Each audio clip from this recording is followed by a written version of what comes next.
नमस्कार दोस्तों, स्वागत है आप सभी का आपके अपने YouTube channel study with M में। तो देखिए, आज मैं आप सभी के लिए काफ़ी महत्वपूर्ण क्लास लेके आ चुका हूँ। देखिए, आज की इस क्लास में हम डिस्कस करने वाले हैं उत्तराखंड के मोस्ट टॉप 50 एमसीक्यूज़ को इसमें हम यहाँ पे सॉल्व करने वाले हैं। देखिए, जो आज की क्लास है वो काफ़ी महत्वपूर्ण रहने वाली है। उत्तराखंड के अधीनस्थ सेवा चयन आयोग के द्वारा जो आपका हाई कोर्ट में क्लैरिकल की वैकेंसी निकली है, आगामी आपकी कनिष्ठ सहायक की वैकेंसी निकलने वाली है। साथ ही साथ लोक सेवा आयोग के अंतर्गत आपका कर एवं राजस्व निरीक्षक, वो सभी एक दिवसीय जो भी आपके उत्तराखंड के लोक सेवा आयोग के द्वारा कराए जाते हैं या फिर आपके उत्तराखंड के अधीनस्थ सेवा चयन आयोग के द्वारा कराए जाते हैं, उन सभी एक दिवसीय परीक्षाओं के लिए ये क्लास आज के लिए महत्वपूर्ण रहने वाली है। तो आप सभी लोग स्टार्टिंग से लेकर एंड तक आज की इस वीडियो को जरूर देखिएगा। साथ ही साथ जिन लोगों ने YouTube channel study with M को सब्सक्राइब नहीं किया हुआ है, आप लोगों से मेरा छोटा सा रिक्वेस्ट है, इसको जरूर सब्सक्राइब कर लीजिए, बेल आइकन को जरूर प्रेस कर लीजिएगा ताकि आने वाले टाइम पे कोई भी इंपॉर्टेंट वीडियोस होती है उसका नोटिफिकेशन तुरंत आपके पास पहुंच जाए। फिलहाल बात कर लेते हैं हम आज की इस क्लास के बारे में। देखिए, मैं आपको बताना चाहता हूँ, इससे पहले जो हमारा पार्ट था, उससे पहले पार्ट में हमने 150 क्वेश्चनों को सॉल्व कर दिया था। जिन लोगों ने वो पार्ट नहीं देखा है तो वो पार्ट जरूर देख लीजिएगा, चैनल पे जाके विजिट कर लीजिएगा। आज हम 151वें क्वेश्चन से यहाँ पे स्टार्ट करने वाले हैं और यहाँ पे हम 151वें क्वेश्चन से लगभग 200 क्वेश्चन के आसपास यहाँ पे हम इन क्वेश्चनों को सॉल्व करेंगे। मैं पूरी कोशिश करूँगा कि आपको जितने भी मैं क्वेश्चन समझाऊँ, उनके जो भी की पॉइंट होते हैं, उन सभी की पॉइंटों को मैं बहुत अच्छी तरीके से आपको समझा सकूँ, ताकि आपकी जो भी आगामी आपके पेपर होने वाले हैं उन सभी पेपरों में आप सफलता ले सकें। फिलहाल बात कर लेते हैं हम आज के पहले प्रश्न की ओर। देखिए, आज का पहला प्रश्न है आपका, बहादुराबाद स्थान जहां से 1951 ईस्वी में ताम्र उपकरण एवं मृत भांड की खोज की गई थी, किस जिले में स्थित है, ये आपको बताना है। तो देखिए, ये है आपका हरिद्वार के अंतर्गत। ऑप्शन नंबर ए इसका राइट आंसर हो जाएगा। आपको मैं बता देता हूँ, देखिए, इतिहासकारों ने हरिद्वार को 11वें मृत भांड संस्कृति वाला नगर माना है। अगर हरिद्वार जनपद की बात करूं, कई बार पूछा गया है कि हरिद्वार जनपद का गठन किस वर्ष किया गया था, तो ये किया गया था 1988 में। अगर पूरी डेट की बात करेंगे तो 28 दिसंबर 28 दिसंबर 1988 को आपके हरिद्वार जनपद की हरिद्वार जनपद बना। देखिए, जो हरिद्वार जनपद है, हरिद्वार शहर शिवालिक श्रेणी के विल्व और नील शिखरों के बीच गंगा नदी के किनारे पर बसा हुआ है। चीनी यात्री हिमेंगसान भी यहाँ पे आए। देखिए, चीनी यात्री हिमेंगसान 634 ईस्वी में हरिद्वार आए थे और हिमेंगसान ने हरिद्वार को क्या किया था, मोयुलू कहा था। कई बार कहा था हिमेंगसान के द्वारा हरिद्वार को क्या कहा गया, ये कहा गया मोयुलू कहा गया था। ठीक है, और हिमेंगसान ने गंगा के लिए किस शब्द का प्रयोग किया था, ये कहा था आपका महाभद्रा शब्द का प्रयोग किया था हिमेंगसान ने। देखिए, जहांगीर के काल में पहला जो यूरोपीय यात्री कौन आया था हरिद्वार, वो आया था आपका टॉम कार्यट। ठीक है, ये हरिद्वार आए थे। अगला क्वेश्चन की ओर बढ़ लेते हैं। देखिए, अगला क्वेश्चन आपको, देखिए, नेपाली राजा उत्तराखंड के विभिन्न क्षेत्रों पर अपने प्रतिनिधि नियुक्त करते थे। ठीक हो गया, उनके प्रतिनिधियों को निम्न में से क्या नहीं कहा जाता था, ये कब बोला है, ये क्या नहीं कहा जाता था, नहीं बोला है। ठीक है, तो इसको गरुड़ सुब्बा नहीं कहा जाता। ऑप्शन नंबर बी इसका राइट आंसर होता है। सुब्बा, नायब सुब्बा, सेनापति कहा जाता था, लेकिन गरुड़ सुब्बा नहीं कहा जाता था। आपको पता ही होगा कि कुमाऊं पर गोरखाओं के अधिकार के बाद प्रथम जो सूबेदार, या अगर सुब्बा कहें तो वो था आपका सुब्बा जोगमल शाह, पहला जो सूबेदार बना था। अगर कब किया गया था इसको नियुक्त, ये किया गया था 1791 से लेकर 92 तक इसको नियुक्त किया था सुब्बा जोगमल शाह को। और दूसरा सुब्बा या काजी, पहले तो आपके हो गए सुब्बा जोगा शाह, दूसरे की बात करें तो दूसरा जो सूबे थे वो थे आपके काजी नरशाही, ये दूसरे को बनाए गए थे। इनके समय मंगलवार रात्रि कांड हुआ था। कई बार पूछा जाता है कि मंगलवार रात्रि कांड के समय आपका नेपाली राजा कौन था, तो उस टाइम पे था आपका काजी नरशाही, ये उस टाइम पे दूसरे सुब्बा थे। इसके लिए आज भी यह प्रचलित है, जो मंगलवार कांड हुआ था उसके लिए आज भी एक प्रचलित कहावत है, मंगलवार की रात और नरशाही का पाला। ये बहुत महत्वपूर्ण कहावत प्रचलित है।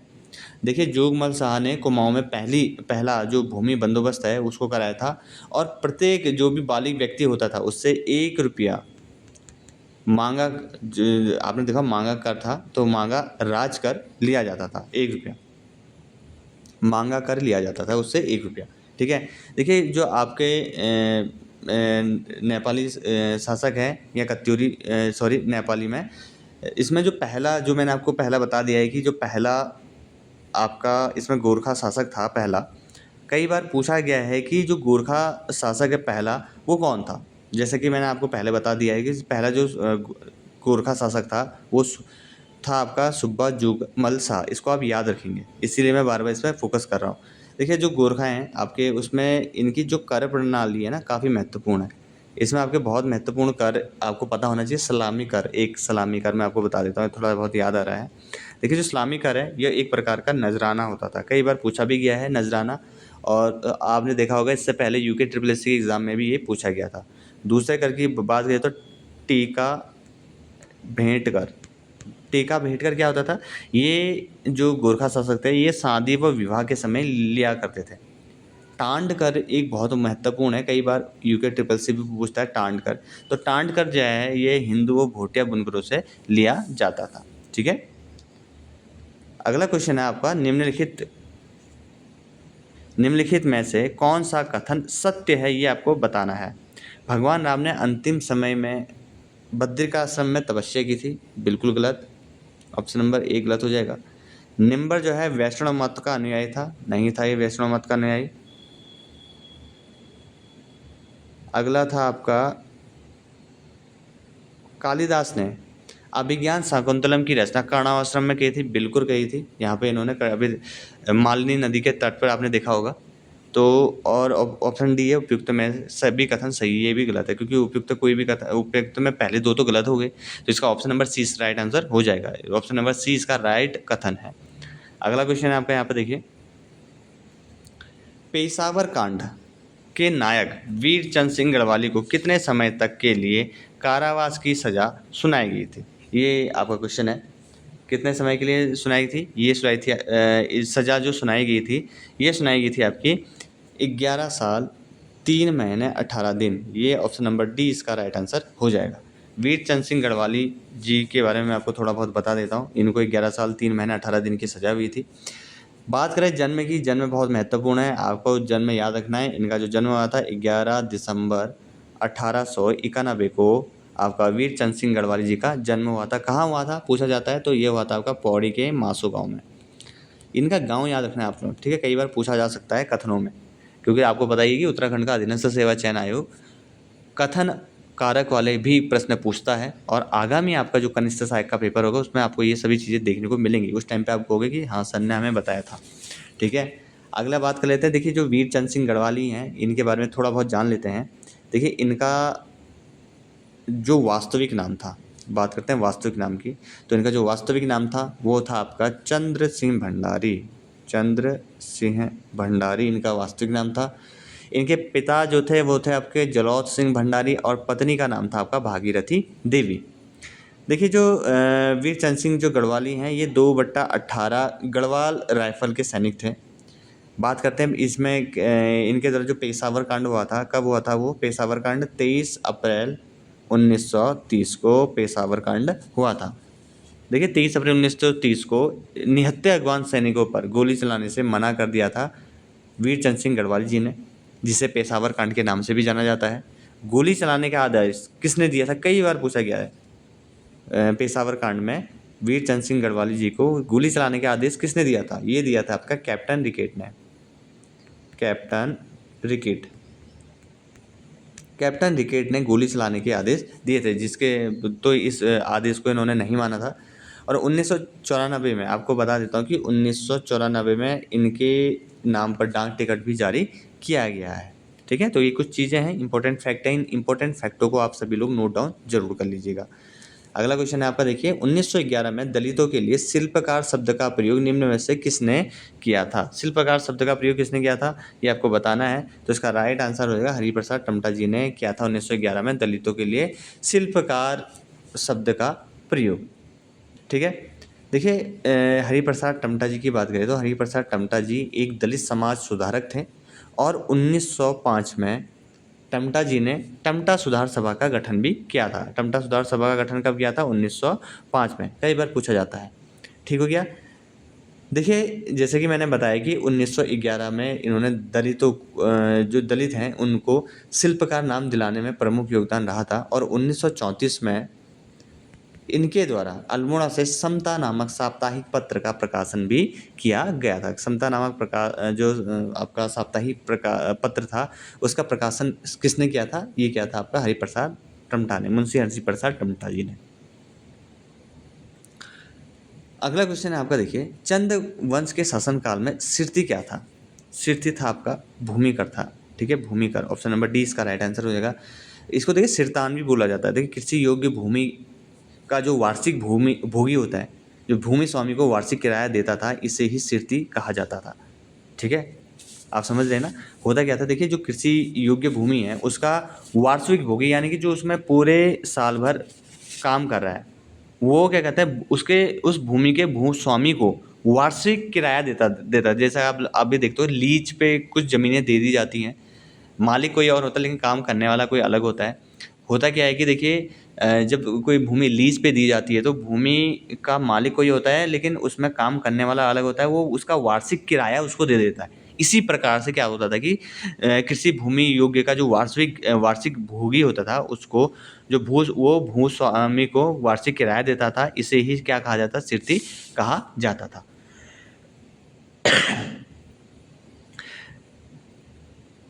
अगला है आपका, देखिए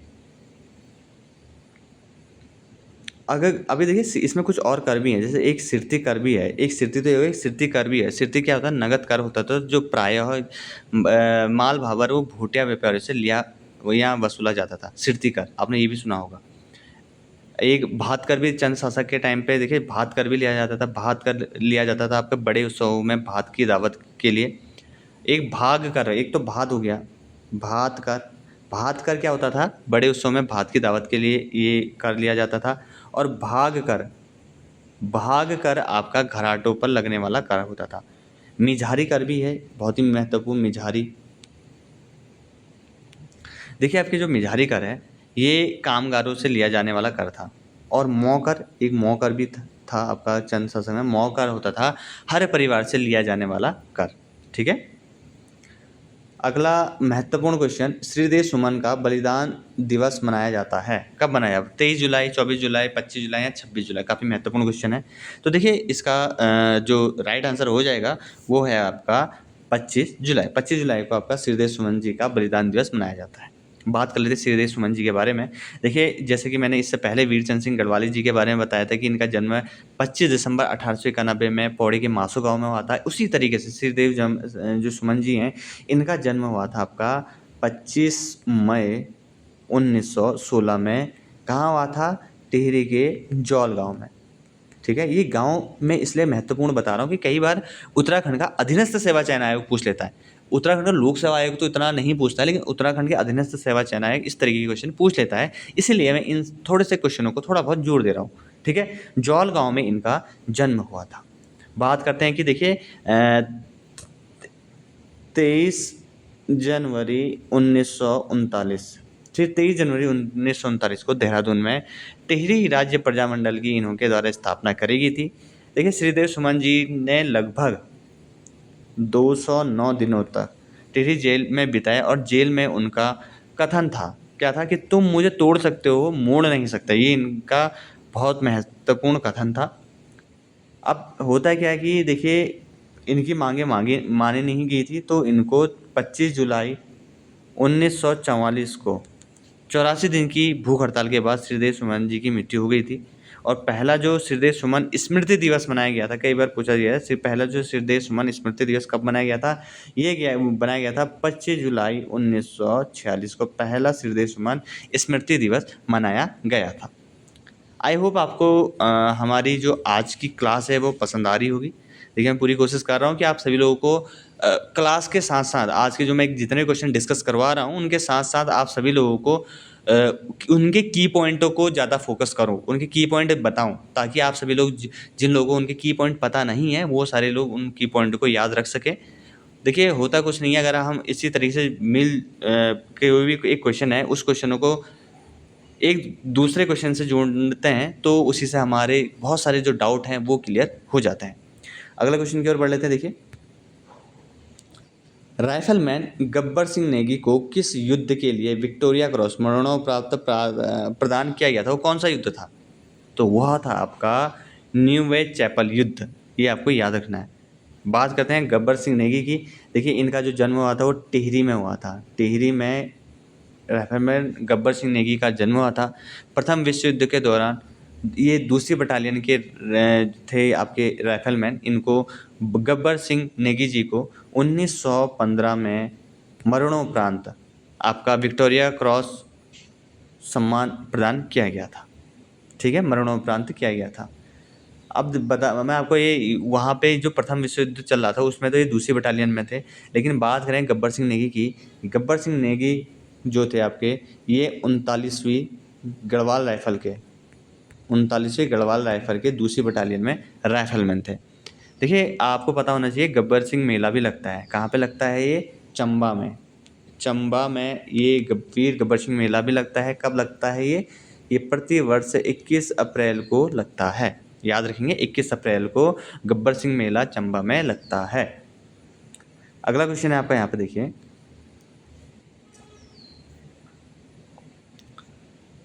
मई 1938 में श्रीनगर गढ़वाल में आयोजित राजनीतिक सम्मेलन में किसने भाग लिया? श्रीदेव सुमन ने, बिल्कुल सही। पंडित जवाहरलाल नेहरू ने लिया था, बिल्कुल सही। श्रीमती विजय लक्ष्मी पंडित ने भी लिया था। इन सभी ने, ऑप्शन नंबर डी इसका राइट आंसर हो जाएगा। ठीक है, अगला क्वेश्चन आपका देखिए, 1922 में बैरिस्टर मुकुंदी लाल ने तुर्की के युवा तुर्क आंदोलन से प्रभावित होकर किस मासिक समाचार पत्र का प्रकाशन किया था? ये आपको बताना है। तो ये क्या था आपका? तरुण कुमाऊं। ऑप्शन नंबर डी इसका राइट आंसर हो जाएगा। देखिए तरुण कुमाऊं लैंसडाउन से 1922 ईस्वी में मुकुंदी लाल जी के द्वारा प्रकाशित किया गया था। तरुण कुमाऊं, ठीक हो गया। अब बात करते हैं पुरुषार्थ की। पुरुषार्थ जो था आपका, इसका जो प्रकाशन किया गया था 1918 में आसपास किया था। 1918 से लेकर 1923 ईस्वी तक गिरजा दत्त नैथानी ने दुगड्डा से पुरुषार्थ जो नामक मासिक पत्र है इसका संपादन किया था आपका। ठीक है, कई बार पूछ रहे संपादक के नाम पूछ रहे थे। पुरुषार्थ का संपादन किसके द्वारा किया गया था? गिरिजा दत्त नैथानी के द्वारा। बात करते हैं विशाल कीर्ति। विशाल कीर्ति भी, सॉरी पहले मैं पुरुषार्थ बता देता हूँ। पुरुषार्थ के एक चीज़ मेरे को अभी याद आ गई। देखिए पुरुषार्थ किसने किया था इसका संपादन? गिरिजा दत्त नैथानी जी के द्वारा। देखिए पुरुषार्थ तो जो पत्र है इनने अल्मोड़ा अखबार बंद होने पे लिखा था। जब अल्मोड़ा अखबार बंद हुआ था तब उस पुरुषार्थ ने एक लेख लिखा था कि एक फायर के 3 शिकार, कुल्ली, मुर्गी और अल्मोड़ा अखबार। पूछा जाता है कि ये लेख किस जो आपका समाचार पत्र था इसमें छपा था? तो ये था आपका पुरुषार्थ। पुरुषार्थ का प्रकाशन 1918 में गिरिजा दत्त नैथानी जी के द्वारा। बात करते हैं विशाल कीर्ति की। देखिए जो विशाल कीर्ति है इसका ये गढ़वाली भाषा का प्रथम समाचार पत्र था। ये 1913 में सदानंद कुकरेती द्वारा संपादित किया गया था। ठीक है, आई होप देखिए मैं जो सारी चीज़ें बता रहा हूँ ये आपको समझ में आ रही होंगी। एक और बच गया हमारा गणदेश। देखिए जो गणदेश है ये कृपा राम मिश्र ने 1928 में जो गणदेश समाचार पत्र है इसका प्रकाशन कहाँ से किया था? कोटद्वार से किया था आपका गणदेश का। ठीक है, अगला है आपका देखिए, कत्यूरी काल में प्रभावतार कौन थे आपका? ये बताना है आपने। तो प्रभावतार थे आपके भूमि की नाप करने वाले अधिकारी को कत्यूरी शासक काल में प्रभावतार कहा जाता था। ठीक हो गया। अगला क्वेश्चन की ओर बढ़ लेते हैं। अगला क्वेश्चन है आपका यहाँ पे, नायक समाज सुधार हेतु किस वर्ष नायक बालिका रक्षा कानून पारित किया गया? ये कब किया गया नायक बालिका रक्षा कानून पारित? तो ये किया गया था आपका वर्ष 1929 में। अगला क्वेश्चन है आपका देखिए, वर्ष 1917 में कुमाऊं परिषद के पहले अल्मोड़ा अधिवेशन की अध्यक्षता किसने की थी? ये आपको बताना है। तो इसकी जो अध्यक्षता की थी वो की थी आपकी जयदत्त जोशी ने। देखिए कुमाऊं परिषद के जितने भी अधिवेशन हैं वो सभी महत्वपूर्ण हैं। आप सभी लोगों को वे आपके जो अधिवेशन हैं वो याद होने चाहिए। अगर याद नहीं है तो मैं आपको बताने जा रहा हूँ, तो आप इन जो अधिवेशन है उनको ज़रूर नोट डाउन कर लीजिएगा, ठीक है। देखिए, कुमाऊँ परिषद का जो पहला अधिवेशन हुआ था, ठीक है, जो कुमाऊँ परिषद का पहला अधिवेशन हुआ था, वो हुआ था सितंबर 1917 में, ठीक है। कहाँ हुआ था ये? आपका अल्मोड़ा में हुआ था। और इसके किसकी अध्यक्षता में हुआ था? ये था आपका जयदत्त जोशी। जे लिख देता हूँ, आपको पता ही है, जयदत्त जोशी। दूसरा जो अधिवेशन हुआ था, ये हुआ था आपका दिसंबर 1918 में। दिसंबर 1918 में ये आपका हुआ था। और कहाँ हुआ था? ये हुआ था आपका हल्द्वानी में। HLD लिख दिया है। और किसकी अध्यक्षता में हुआ था? तारादत्त गैरोला, ठीक हो गया। तीसरा जो आपका कुमाऊँ परिषद का अधिवेशन हुआ था, वो हुआ था आपका अक्टूबर 1919 में। कहाँ हुआ था? ये हुआ था आपका कोटद्वार में। कोटद्वार में हुआ था ये। और इसकी अध्यक्षता आपका राय बहादुर बद्रीदत्त जोशी ने करी थी। अगला जो अधिवेशन हुआ था, वो हुआ था आपका दिसंबर 1920 में। और 1920 में और कहाँ पे हुआ था? ये हुआ था आपका काशीपुर में। काशीपुर में हुआ था। और किसके अध्यक्षता में हुआ था? ये हुआ था आपका हरगोविंद पंत के अध्यक्षता में हुआ था। अगला है आपका जो पांचवा अधिवेशन हुआ था, ये हुआ था आपका 1923 में। कहाँ पे हुआ था? ये हुआ था आपका टनकपुर में। टनकपुर में हुआ था। और किसकी अध्यक्षता में हुआ था? ये हुआ था आपका बद्रीदत्त पांडे। बद्रीदत्त पांडे की अध्यक्षता में हुआ था। एक और बच गया आपका छठा, ठीक है। इसको मैं पूरा डिलीट कर देता हूँ, इसको आप चाहे तो स्क्रीनशॉट भी कर सकते हैं। अगला हो गया आपका छठा जो अधिवेशन था, वो था आपका 1926 में। कहाँ पे हुआ था? रानीखेत के गनियादौली में हुआ था ये। और इसकी जो अध्यक्षता में हुई थी, ये हुआ था मुकुंदी लाल की अध्यक्षता में हुआ था। मैंने आपको 6 के 6 आपके अधिवेशन बता दिए हैं। और 1926 में देखिए, 1926 ईस्वी में कुमाऊँ परिषद का जो विलय कर दिया था, किसमें कर दिया था? कांग्रेस में इसका विलय कर दिया गया था 1926 में। आपको मैं बताता हूँ कि आपको पता होना चाहिए, कांग्रेस का जो ये है आपका 30 सितंबर 1916 को कुमाऊँ परिषद का स्थापना हुई थी। इसका कुमाऊँ परिषद की जो स्थापना करने का जो मुख्य उद्देश्य था, वो था आपका राजनीतिक, सामाजिक व शिक्षा का विकास करना। पूछा जाता है, कई बार पूछा गया है उत्तराखंड के अधीनस्थ चयन आयोग के द्वारा कि कुमाऊँ परिषद की स्थापना का मुख्य उद्देश्य क्या था? ये था आपका राजनीतिक, सामाजिक व शिक्षा का विकास करना, ठीक है। आई होप कि मेरे द्वारा ये जो बताया गया आप सभी लोग को समझ में आया होगा। अब बढ़ते हैं हम अपने नेक्स्ट क्वेश्चन की ओर। अगला क्वेश्चन है आपका, देखिए, उत्तराखंड में होम रूल लीग की स्थापना कब हुई थी? ये आपको बताना। उत्तराखंड के अंतर्गत होम रूल लीग की स्थापना हुई थी आपका 1914 में। देखिए, 1914 में मोहन जोशी, चिरंजीव लाल, बद्रीदत्त पांडे आदि नेताओं ने अल्मोड़ा में होम रूल लीग की एक शाखा की स्थापना करी थी 1914 में। अगला क्वेश्चन आपका, देखिए, उत्तराखंड का प्रथम उल्लेख किस धार्मिक ग्रंथ में मिलता है? ये आपको बताना है। तो ये मिलता है आपका ऋग्वेद में। ऑप्शन नंबर सी इसका राइट आंसर हो जाएगा। अगला क्वेश्चन आपका, देखिए, बद्रीनाथ मंदिर के निर्माण के लिए किस कत्यूरी शासक ने भूमि दान दी थी? किस कत्यूरी शासक ने दी थी? ये दी थी आपके ललित सूर्यदेव ने। देखिए, ललित सूर्यदेव किसके पुत्र थे? ये थे आपके इष्टगण के आपके ये पुत्र थे। लगभग आपका 832 ईस्वी में गद्दी पर बैठे थे। और कत्यूरी वंश के सबसे प्रतापी एवं शौर्यवान शासक कौन थे? आपके ललित सूर्यदेव। इनके द्वारा ही देखिए बैजनाथ मंदिर का निर्माण भी करवाया गया था, ठीक है। अगला क्वेश्चन की ओर बढ़ लेते हैं। देखिए, अगला क्वेश्चन है आपका, अनंतपाल का धारशिल शिलालेख किस वंश का इतिहास बताता है? अनंतपाल का, तो देखिए, ये जो अनंतपाल का धारशिल जो अभिलेख है या शिलालेख है, सॉरी, ये आपका पवार वंश का इतिहास बताता है। ऑप्शन नंबर ए इसका राइट आंसर हो जाएगा। देखिए, अनंतपाल की बात करें तो इनका जो राज्यरोहण हुआ था वो 1333 ईस्वी में हुआ था।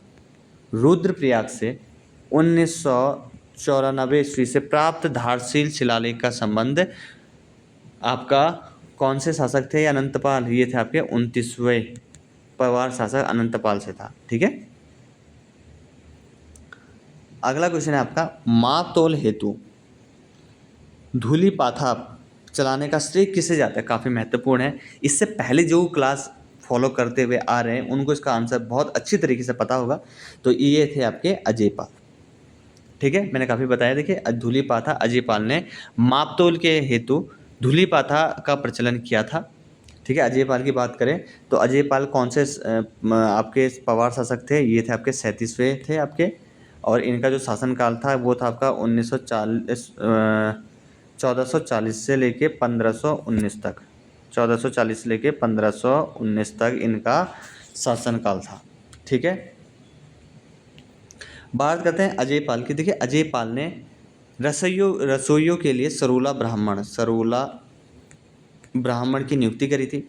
सावरी ग्रंथ, आपको पता है सावरी ग्रंथ के लेखक कौन है? डॉक्टर शूरवीर सिंह। काफ़ी पूछा जाता है कि सावरी ग्रंथ के लेखक, इसलिए पूछा जाता है क्योंकि यह एक हस्तलिखित ग्रंथ है, और इसी ग्रंथ में यानी आपके सावरी ग्रंथ में अजय पाल को क्या कहा गया है? आदिनाथ कहा गया है। ठीक है, और अजय पाल का उत्तराधिकारी कौन था? वो था आपका कल्याण शाह। ठीक है, तो आपको ये सारी चीज़ें याद होनी चाहिए। अगला क्वेश्चन आपका देखिए, वर्तमान चमोली जिले के किस गांव में वर्ष 1956 में महापाषाणी समाधान खोजे गए? ये आपको बताना है, कब खोजे गए हैं आपका। तो ये कहाँ खोजे गए हैं? चमोली के मलारी में। ऑप्शन नंबर ए इसका राइट आंसर हो जाएगा।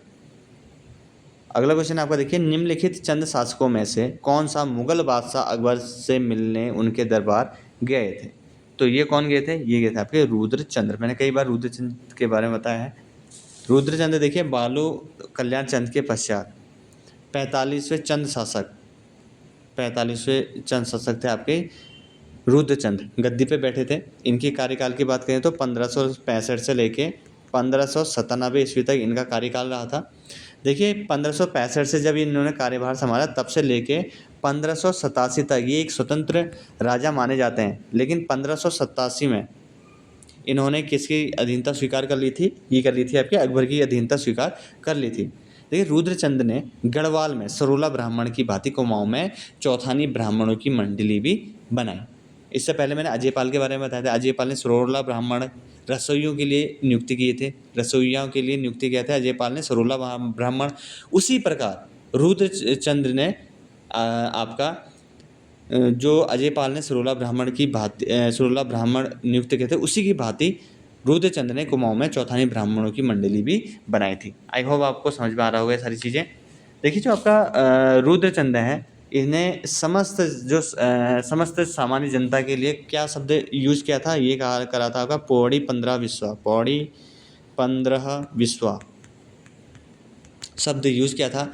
और चंदों के समय में भूमि के मालिक को क्या कहा जाता था? ये कहा जाता थातवान कहा जाता था आपका, जो भूमि के मालिक होते थे चंदों के टाइम पे। भूमि के मालिक को क्या कहा जाता था? थातवान कहा जाता था। अगला क्वेश्चन आपका यहाँ पे देखिए, उत्तराखंड राज्य में बहुप्रचलित शब्द गोरख्याली प्रतीक है। गोरख्याली किसका प्रतीक है ये बताना है आपको। तो गोरख्याली प्रतीक है आपके क्रूरता का। ऑप्शन नंबर डी इसका राइट आंसर हो जाएगा। उत्तराखंड के धनखल गांव में निम्नलिखित में से किसके संरक्षण में 1998 ईस्वी में उत्खनन का कार्य प्रारंभ किया गया था? ये उत्खनन का कार्य किसके उत्तराखंड में धनखल गांव में निम्नलिखित में से किसके संरक्षण में? अच्छा, किसके संरक्षण में बताना है कि 1998 ईस्वी में किसके संरक्षण में उत्खनन का कार्य प्रारंभ किया गया था? तो ये किया गया था आपका एक तो MP जोशी के द्वारा, और आपके एक था आपका BD MS नेगी द्वारा। ऑप्शन नंबर सी इसका राइट आंसर हो जाएगा। ठीक है, अगला क्वेश्चन आपका देखिए, पुराणोत्तर काल में गढ़वाल क्षेत्र के लिए निम्न में से किस शब्द का प्रयोग नहीं किया गया? गढ़वाल के लिए किस शब्द का प्रयोग नहीं किया गया है, ये आपको बताना है।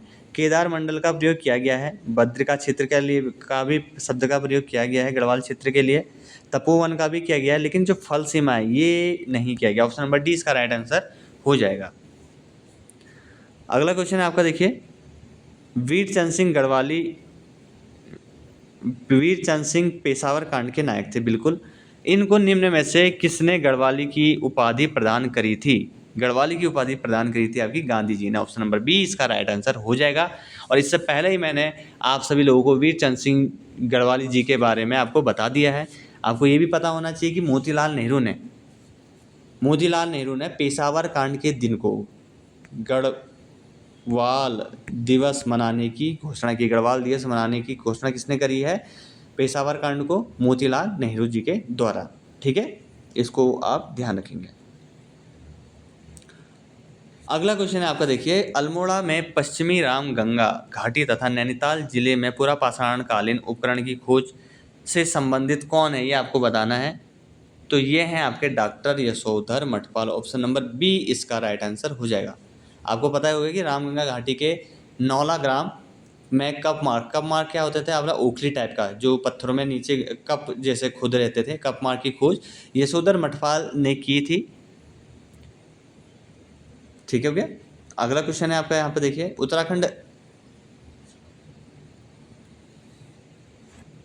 अगला क्वेश्चन आपका यहाँ पे देखिए, उत्तराखंड राज्य में गोरखा प्रशासन की निम्न में से क्या विशेषता नहीं थी? विशेषता कौन सी विशेषता नहीं थी? देखिए, राज्य अधिकार को अपने क्षेत्र में सामाजिक, राजनीतिक, आर्थिक एवं न्यायिक सभी अधिकार प्राप्त थे। बिल्कुल सही। यहाँ निरंकुश शासन तंत्र था, ये भी बिल्कुल सही है। राज्य अधिकारियों का स्थानांतरण नहीं होता था, ये विशेषता नहीं थी। ऑप्शन नंबर सी इसका राइट आंसर हो जाएगा। गोरखाओं द्वारा प्रशासित राज्य अनेक फौजदारी तथा प्रगणों में विभक्त, ये भी सही है। लेकिन ये जो विशेषता है, ये राज्य अधिकारियों का स्थानांतरण नहीं होता था, ये विशेषता नहीं थी।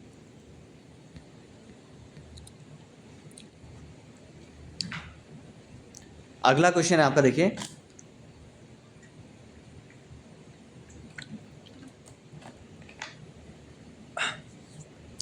महाभारत के वन पर्व में पांडवों के बद्रीनाथ यात्रा का वर्णन निम्न में से किस ऋषि के साथ किया गया है? काफी महत्वपूर्ण क्वेश्चन है। तो वो ऋषि का नाम है आपका लोमस ऋषि। ऑप्शन नंबर ए इसका राइट आंसर हो जाएगा। कोटा खर्रा आंदोलन का मुख्य उद्देश्य निम्न में से क्या था? कोटा खर्रा आंदोलन का मुख्य उद्देश्य क्या था, ये आपको बताना है। देखिए, कोटा खर्रा आंदोलन का जो मुख्य उपदेश था वो था आपका भूमिहीनों को भूमि वितरण करना। ठीक है, ये इसका देखिए, जो कोटा खर्रा आंदोलन है, इसके तहत राज्य के जो तराई क्षेत्र में सीलिंग कानून को लागू कराकर भूमिहीन किसानों को जमीन उपलब्ध कराना था इसका मुख्य उद्देश्य। अगला क्वेश्चन है आपका, देखिए, कत्यूरियों की राजधानी का पांडुकेश्वर ताम्रपत्र में वर्णित नाम क्या है, ये आपको बताना है। तो ये वर्णित नाम है आपका कार्तिकेयपुर। ऑप्शन नंबर बी इसका राइट आंसर हो जाएगा।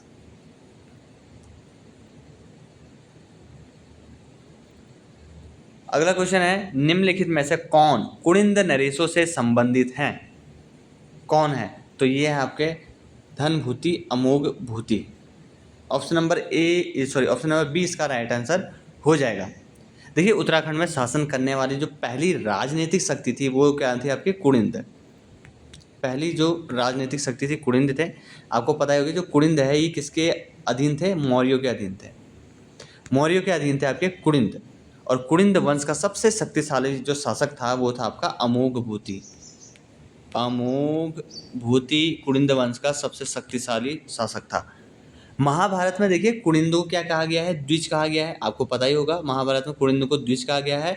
और कुड़िंद नरेश को क्या कहा गया है? द्विज श्रेष्ठ। ये जब मैंने सीरीज चलाई थी उसका पहला क्वेश्चन था, जो आपको पता होगा।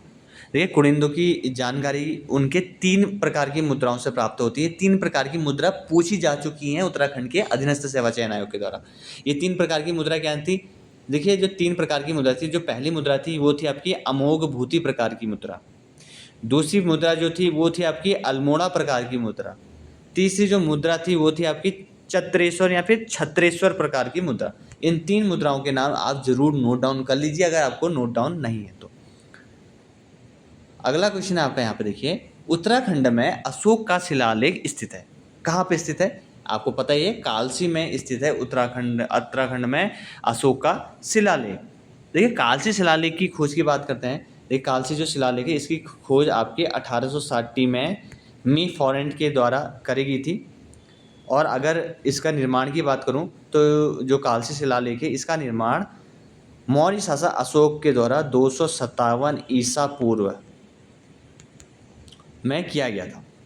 देखिए जो कालसी लेक है ये में देहरादून जिले के यमुना एवं टोंस नदी के संगम पे है। ये जो आपका कालसी है, और कालसी जो अभिलेख है यहाँ के कालसी अभिलेख में यहाँ के जो निवासी हैं उनके लिए पुलिंद, और इस क्षेत्र के लिए क्या कौन सा शब्द यूज़ किया है, अपरांत शब्द यूज़ किया गया है। ठीक है, कालसी अभिलेख में यहाँ के जो निवासी हैं उनके लिए पुलिंद शब्द का यूज़ किया गया है और इस क्षेत्र के लिए अपरांत शब्द का यूज़ किया गया है। अगला क्वेश्चन है आपके यहाँ पे देखिए, आपको सुमेलित करना है। सुमेलित देखिए इसका जो सुमेलित करना है, इसमें 4 ऑप्शन 4 ये दिए हैं, इसमें से कौन सा सुमेलित है? तो आपका ये ऑप्शन नंबर डी इसका राइट आंसर हो जाएगा। तालेश्वर ताम्रपत्र पर्वतागार ब्रह्मपुर राज्य, ऑप्शन नंबर डी इसका राइट आंसर हो जाएगा। अगला क्वेश्चन है, उस चंद राजा का नाम बताइए जिसने खासिया टोला डांडा में आलमनगर नामक राजधानी बसाई थी। तो ये हैं आपके बालो कल्याण चंद्र, ऑप्शन नंबर सी इसका राइट आंसर हो जाएगा, बालो कल्याण चंद्र। ठीक है, देखिए जो बालो कल्याण चंद्र है ये भीष्म चंद्र के गोद लिए हुए पुत्र थे। जो कल्याण चंद्र ने, ये जो बालो कल्याण चंद्र है इनके द्वारा मनकोट राज्य को चंद्र राज्य में मिलाया गया था। और कल्याण चंद्र ने अल्मोड़ा में लाल मंडी का किला भी बनवाया था। वो कल्याण चंद्र के द्वारा में अल्मोड़ा में नेला पोखर किले का भी निर्माण करवाया गया था। ठीक हो गया। अगला क्वेश्चन है आपका देखिए, गोरखाओं की स्थायी सेना में 2 प्रकार के सैनिक होते थे। ये 2 प्रकार के सैनिक कौन होते थे ये आपको बताना है। तो ये जो 2 प्रकार के सैनिक होते थे ये होते थे आपके जागरिया और ढाकरिया। ये गोरखाओं की स्थायी सेना में 2 प्रकार के सैनिक होते थे, जागरिया और डाकरिया। अगला क्वेश्चन आपका देखिए, प्राचीन काल में गढ़वाल क्षेत्र में 2 प्रसिद्ध विद्यापीठ थी। कूट के माध्यम से सही बताना है कि वो 2 आपके प्रसिद्ध विद्यापीठ कौन से थे, ये आपको कूट के माध्यम से सही बताने हैं। तो ये थे आपके बद्रिकाश्रम और कर्णवाश्रम, एसी। तो ऑप्शन नंबर यहाँ तो सब दोनों है, बद्रिकाश्रम और कर्णवाश्रम आपके प्रसिद्ध 2 विद्यापीठ थे। देखिए अभी हमारा डिस्कस चल रहा था मुंशी हरिप्रसाद टमटा जी के ऊपर, और मैंने वहीं पे बता भी दिया था दलितों के उत्थान को समर्पित समता नामक पत्र की शुरुआत ललिता प्रसाद टमटा द्वारा निम्न में से कब करी गई थी। ऑप्शन नंबर सी इसका राइट आंसर हो जाए 1934। ठीक हो गया। अगला क्वेश्चन आपका देखिए, ब्रिटिश उत्तरांचल को संयुक्त प्रांत आगरा एवं अवध का अंग निम्न में से कब बनाया गया। तो ये बनाया गया था आपका 1902 ईस्वी को, ऑप्शन नंबर बी इसका राइट आंसर हो जाएगा। अगला क्वेश्चन है आपका देखिए, उत्तराखंड में देवीधुरा नामक स्थान से, देखिए देवीधुरा का है चंपावत में, नामक स्थान से महापाषाणकालीन मानव से संबंधित समाधियों की खोज का श्रेय है किसको जाता है। समाधियों का जो खोज है उसका श्रेय, तो ये जाता है आपका हैनवुड को, ऑप्शन नंबर सी इसका राइट आंसर हो जाएगा। अगला क्वेश्चन है आपका यहाँ पे देखिए, उत्तराखंड में ईस्ट इंडिया कंपनी का आगमन कब हुआ था। उत्तराखंड की बात चलिए, तो उत्तराखंड में जो ईस्ट इंडिया कंपनी का आगमन हुआ था वो 1815 ईस्वी में हुआ था। अगला क्वेश्चन है आपका देखिए, उत्तराखंड के शक्ति त्रिशूल में 2 स्थानों पर कौन सी लिपि में लिखा गया है। कौन सी लिपि में लिखा गया है ये आपको बताना है। तो ये जो लिपि है वो है आपका शंख लिपि, ऑप्शन नंबर सी इसका राइट आंसर हो जाएगा। पेशावर कांड के नायक वीरचंद सिंह गढ़वाली ने निहत्थे भारतीय पठानों पर गोली चलाने से मना कर दिया था। कब किया था ये भी मैं आपको पहले बता चुका हूँ। तो ये जो मना किया था ये क्या था आपका 23 अप्रैल 1930 को। अगला क्वेश्चन है आपका देखिए, 1857 की क्रांति के समय कुमाऊं का कमिश्नर कौन था। बहुत ही महत्वपूर्ण क्वेश्चन है कि 1857 की क्रांति के टाइम पे कुमाऊं कमिश्नर कौन था। तो ये थे आपके George Henry Ramsay, option number C इसका राइट आंसर हो जाएगा।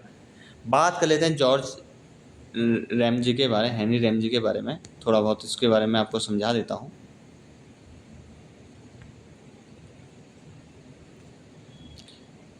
देखिए जो आपके रैमजे थे, हेनरी रैमजे, इनके कार्यकाल की बात करें तो ये इनका जो कार्यकाल था 1856 से लेके 1884 तक इनका कार्यकाल रहा। देखिए रैमजे कुमाऊं में विभिन्न पदों पर, लगभग विभिन्न पदों पर बात करें तो 44 साल तक इन्होंने विभिन्न पदों पर काम किया, जिसमें से 28 साल तक ये कमिश्नर के रूप में इनके द्वारा कार्य किया गया। ठीक है। देखिए जो हेनरी रैमजे हैं ये मूल रूप से स्कॉटलैंड वासी और भारत के गवर्नर जनरल डलहौजी के चचेरे भाई थे, डलहौजी के। ठीक है, ये आपको ध्यान में रहना चाहिए। देखिए कुमाऊं में जो रैमजे हैं, इनको क्या कहा जाता था? इनको कहा जाता, कुमाऊं में रैमजे को कहा जाता था रामजी साहब, ये इनका नाम था। या फिर इनको कुमाऊं का बेताज बादशाह, कुमाऊं का बेताज बादशाह भी रैमजी को कहा जाता है। और मुकुट रहित राजा भी, याद रख लीजिएगा, मुकुट रहित राजा, मुकुट रहित राजा, मुकुट रहित राजा भी हेनरी रैमजे को कहा जाता था। देखिए रैमजे ने तराई भाबर में विकास के लिए नहरों का निर्माण कराया एवं तराई इम्प्रूवमेंट फंड की स्थापना भी 1883 में रैमजे के द्वारा ही करी गई थी। आपको पता ही है, देखिए रैमजे ने कुष्ठ रोगियों के लिए 1848 में गणेशी गेट, जो आपका अल्मोड़ा में स्थित है, नामक स्थान पर रहने की व्यवस्था भी कराई थी। और 1854 ईस्वी में उन्होंने एक कुष्ठ आश्रम की स्थापना भी करी थी। किसके द्वारा? हेनरी रैमजे के द्वारा। आपको पता होगा कि उत्तराखंड में राजस्व जो पुलिस व्यवस्था है उसकी शुरुआत भी 1874 ईस्वी में किसके द्वारा करी गई थी? हेनरी रैमजे के द्वारा करी गई थी। ठीक हो गया।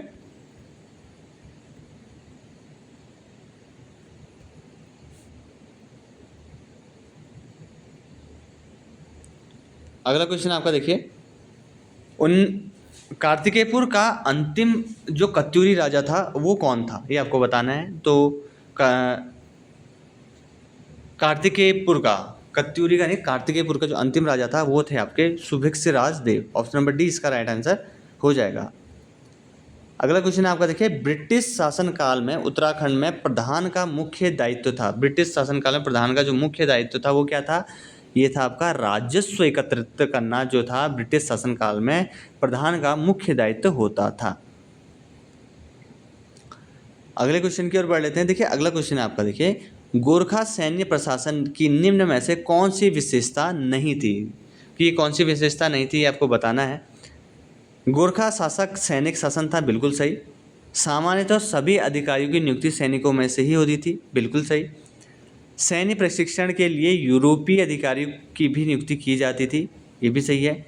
गोरखा राजा केवल स्थायी सेना रखता था, ये बिल्कुल स्थायी सेना नहीं रखता था, ये अस्थायी भी सेना रखता था, ये विशेषता नहीं है। ठीक है।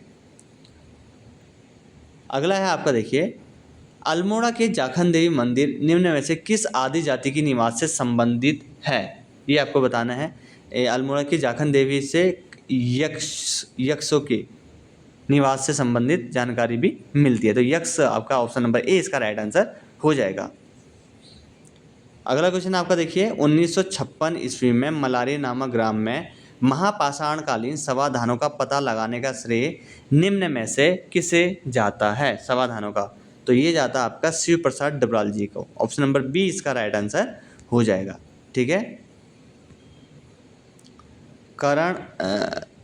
कारण और कथन और कारण वाला क्वेश्चन आ चुका है आप सभी लोग के सामने। पहला कथन है, आपको सही उत्तर समझाना है हमें। पहला है आपका देखिए, कत्यूरी राजवंश उत्तराखंड कुमाऊं का प्रथम ऐतिहासिक राजवंश माना जाता है, बिल्कुल सही। अगला है आपका देखिए, कत्यूरी राजवंश के संदर्भ में अनेक प्रमाणिक साक्ष्य उपलब्ध है। तो ऑप्शन नंबर ए इसका राइट आंसर हो जाएगा। कथन ए और कारण आर दोनों सही तथा ए की सही व्याख्या है। ऑप्शन नंबर ए इसका राइट आंसर हो जाएगा। अगला क्वेश्चन आपका यहाँ पे देखिए, ऐतिहासिक स्थल लाखू उड्यार किस नदी के तट पर स्थित है? लाखू उड्यार आपको पता होगा किस नदी के, बाड़े छिना में सुयाल नदी के तट पर स्थित है आपका लाखू उड्यार। अगला, और आज की जो क्लास है उसका लास्ट क्वेश्चन है आपका, निम्नलिखित शाह वंश में शासक का कालक्रम होगा। महीपति शाह, ललित शाह, पृथ्वीपति शाह, फतेहपति शाह। ये कालक्रम आपको बताना है कि इसमें से कौन सा कालक्रम होगा। तो ये होगा आपका, सबसे पहले आए आपके महीपति शाह, उसके बाद आते हैं पृथ्वीपति शाह, उसके बाद आते हैं फतेहपति शाह, फतेहपति शाह के बाद आते हैं आपके ललित शाह। तो ऑप्शन नंबर बी इसका राइट आंसर हो जाएगा। ठीक है, तो ठीक है दोस्तों, आज की इस क्लास में बस इतना ही। आज की इस क्लास में हमने डिस्कस करे हैं 50+ MCQs। ये जो MCQs है काफ़ी हेल्प करेंगे आप सभी लोगों की, जो भी आपके आगामी एक दिवसीय एग्ज़ाम है। तो आप सभी लोग इस MCQ को अच्छी तरीके से पढ़ लीजिएगा, नोट डाउन कर लीजिएगा। ठीक है, तो ठीक है दोस्तों, मिलते हैं आप सभी लोग से नेक्स्ट क्लास में कल को। तब तक अपना ध्यान रखिए और जितने भी मैंने क्वेश्चंस बताए इनको सभी क्वेश्चनों को अच्छे तरीके से नोट डाउन या फिर रिवाइज कर लीजिए। तो ठीक है दोस्तों, मिलते हैं आपसे लोग से नेक्स्ट इंटरेस्टिंग वीडियोज़ के साथ। तब तक के लिए धन्यवाद।